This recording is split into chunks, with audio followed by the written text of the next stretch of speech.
Extend your summer blooms. 9 perennials to cut back in August for more flowers. As the golden days of summer begin to wane, many gardeners face a dilemma.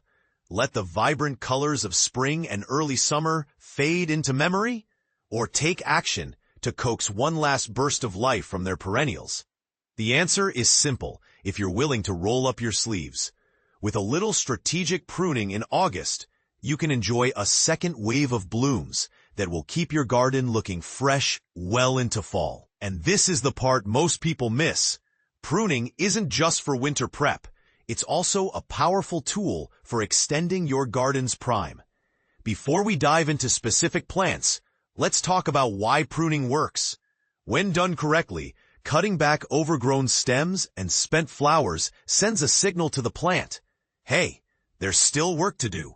This encourages the plant to focus its energy on producing new growth rather than maintaining tired old foliage. It's like giving your garden a pep talk. However, timing matters. While heavy pruning is typically reserved for late fall or winter, light trimming during the growing season, like now, can give certain perennials the boost they need to flower again. Just don't go overboard. Moderation is key if you want your plants to recover quickly. Now, let's explore 9 perennials that thrive with a midsummer trim.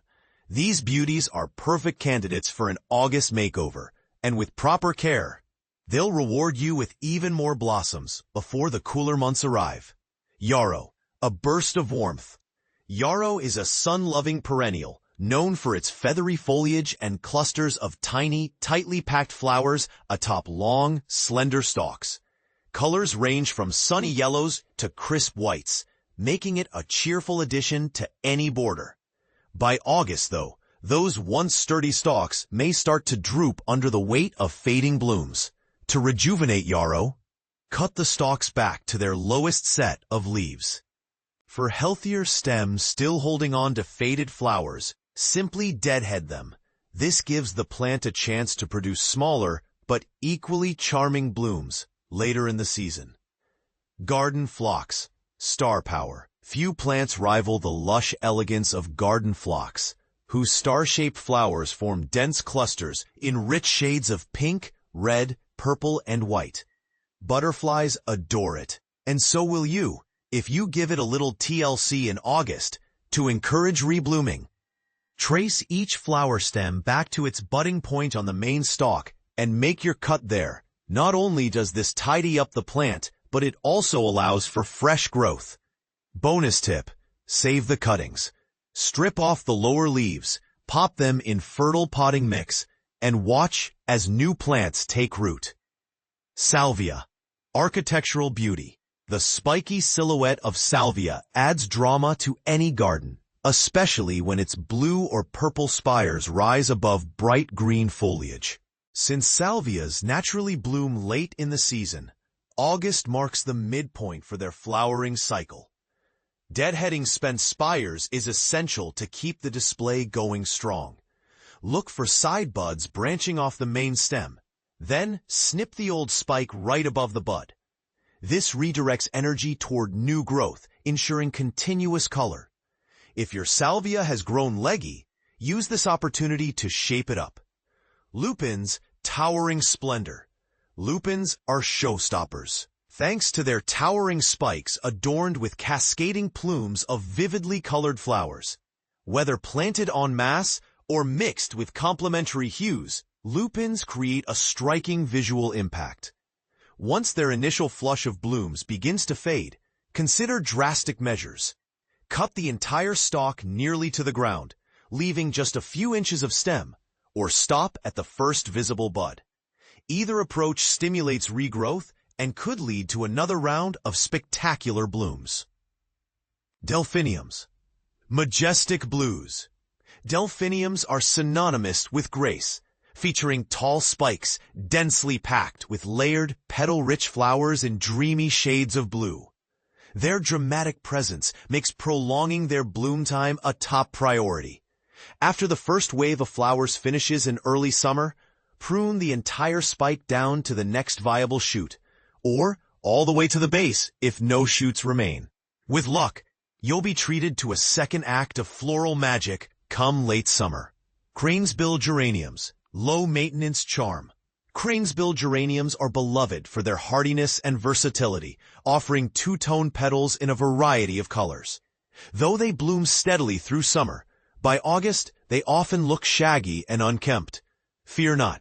A good haircut will revitalize these reliable perennials. Start by removing dead blooms, then trim back about a third of the remaining plant. For severely leggy specimens, cut all the way to the ground. Fresh leaves and flowers should emerge soon after. Coreopsis, daisy-like delight. Coreopsis brings warmth to the garden with its daisy-like flowers in fiery oranges, yellows, and reds. As the season progresses, however, these cheerful blooms can lose steam. Enter August pruning. Begin by targeting faded sections, then gradually prune other areas as needed. Depending on the plant's condition, you might cut stems down to the first leaf node, shorten them by half, or remove nearly the whole stalk. Regardless of method, ensure some fresh growth remains near the base to support future flowering. Lady's Mantle, subtle elegance. Unlike its flashier counterparts, Lady's Mantle offers understated charm with sprays of pale greenish-yellow flowers nestled among velvety leaves. Its ability to self-seed means regular deadheading is crucial to prevent unwanted spread. For a thorough refresh, prune the entire plant down to its base once its first bloom cycle ends. This not only restores structure, but also sets the stage for potential autumn blossoms.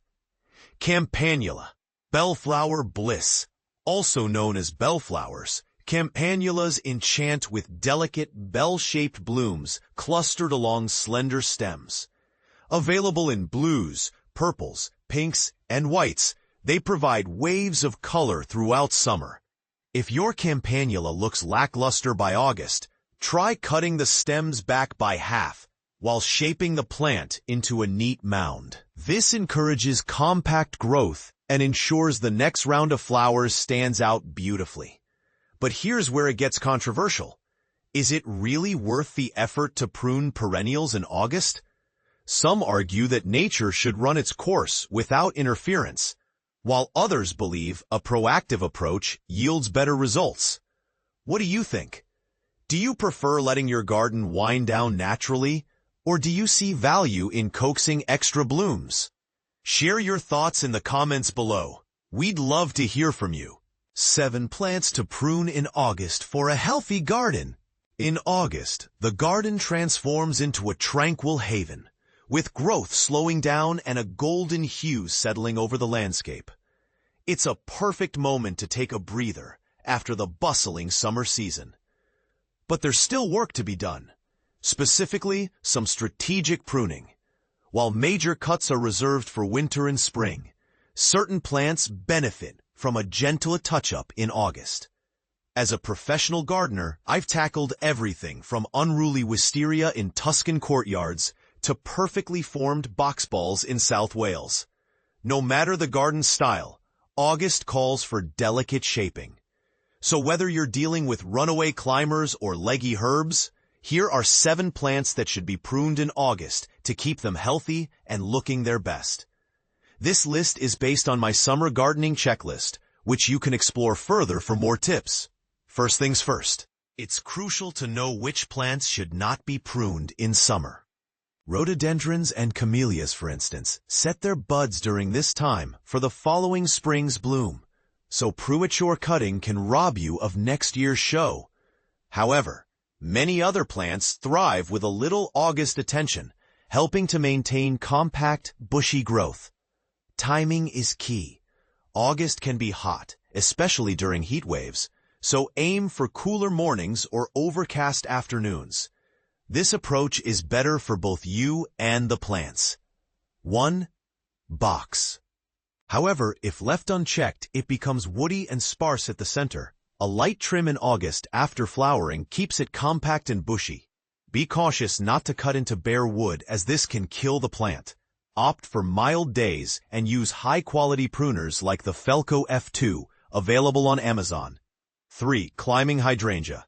These plants can cover entire walls, making them a stunning feature, but also requiring annual maintenance. In August, trim back the brown flowers to maintain shape and encourage growth lower down. A telescopic ladder, such as the one from Amazon, can help reach higher areas safely. 4. Bottlebrush. Known for its vibrant flowers, bottlebrush is drought-resistant and thrives in sunny spots. Prune in August after flowering to keep it compact and promote new growth. For heavier pruning, use Fisker's Power Gear Bypass Loppers, available on Amazon. 5. Japanese Holly. These evergreens can look untidy if not pruned, especially if grown as topiary. August is a good time to shape them before the onset of frost. Use Suizan long-handled loppers, available on Amazon for clean cuts. Remember to wear gloves as Japanese holly can irritate the skin. 6. Wisteria. This vigorous climber needs regular pruning. While hard pruning is done in winter, August is for thinning new growth and encouraging flower buds for the following year. For hard-to-reach stems, consider Fisker's extendable pruners, also available on Amazon. 7. Lavender.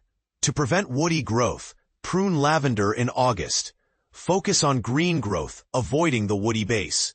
Adding French lavender to your patio pots can bring a delightful fragrance. It's available on Walmart. Regardless of the plant, keep your tools clean and sharp. An Okitsune sharpening stone, available on Amazon, can help maintain your equipment's effectiveness. In conclusion, August pruning is a delicate balance between maintaining plant health and preparing for the upcoming seasons. By following these guidelines, you'll keep your garden looking beautiful and thriving throughout the year. Prune these 3 plants now for better blooms next year. Imagine this. You've spent countless hours nurturing your garden, and now it's August. You're wondering, what's the best way to ensure my plants thrive and bloom beautifully next year? The answer lies in the art of pruning. Pruning is not just about trimming plants. It's about enhancing their health, encouraging new growth, and managing their size. But here's where it gets controversial. Not all plants should be pruned at the same time. Different species have different needs. And timing is crucial. So let's dive into the specifics and explore 3 plants that should be pruned in August: wisteria, lavender, and rambling roses. Pruning is a vital task for any gardener. It helps plants stay healthy, promotes new blooms, and keeps them from growing out of control. But this is the part most people miss. The best time to prune varies depending on the plant. For instance, August is the perfect time to prune wisteria, lavender, and rambling roses. Let's break it down. Wisteria is known for its vigorous growth and stunning flowers, but it needs regular pruning to keep it in check. According to the Royal Horticultural Society, RHS, August is the ideal time to prune wisteria. After the flowering season, trim back the flexible green shoots from this year's growth to about 5 or 6 leaves. This might seem counterintuitive, but it's essential for several reasons. First, it improves air circulation and allows more sunlight to reach the base of the plant. Second, it encourages better ripening of the wood.